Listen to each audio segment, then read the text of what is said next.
An ongoing dilemma in the field of alcohol and drug counseling is establishing appropriate boundaries in relationships with clients.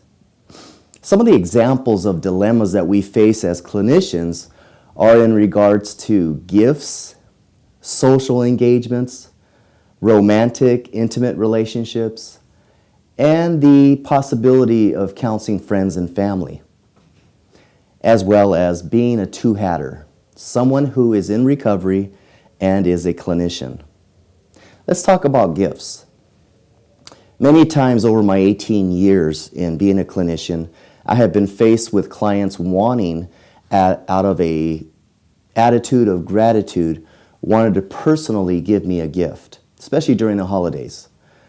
Some cultures, they want to give you food during certain holidays, flowers, a card, but according to the Code of Ethics, we cannot, as clinicians, receive any personal gifts because you cannot guarantee and you cannot determine what the motive is behind that gift. Not only that, it separates the professional relationship from a personal relationship, and we have to always make sure that there's a clear, defined line that we don't cross. So in regards to gifts, without breaking the client's spirit, what I have done and what I know some of my colleagues have done to avoid breaking the client's spirit is to go ahead and ask the individual if they would like to donate it to the agency or the treatment program instead of donating it or giving it to me or to you as a clinician. So this way you don't break the client's spirit and you stay within ethical guidelines and you avoid that ethical dilemma because, again, you cannot guarantee the motive behind the gift. Social engagements. I feel that it's okay to attend perhaps a public forum for a client within a social environment.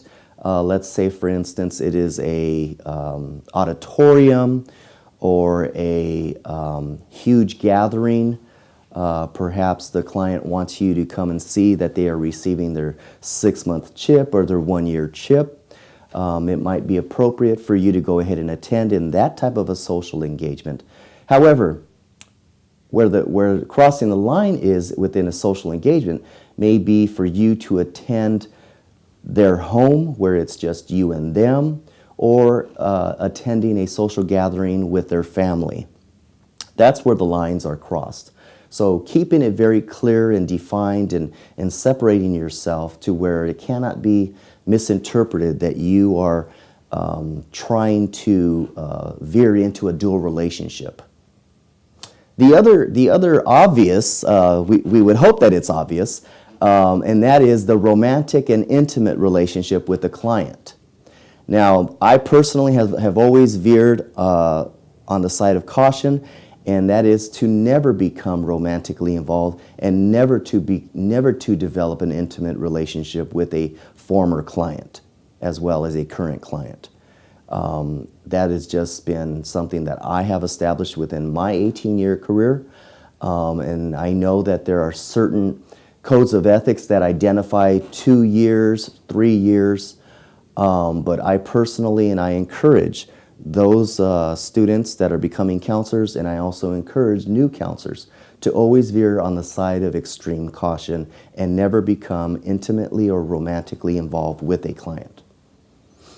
Now, when it comes to counseling friends and family, it's not going to take long for them to realize what you do for a living. It is inappropriate for you to counsel friends and family, and it's unethical. Only because you are too emotionally enmeshed. They know too much about you, and it's not appropriate for us to counsel friends and family. That is crossing the lines of our personal life with our professional life. It's really important that we maintain those definitive lines.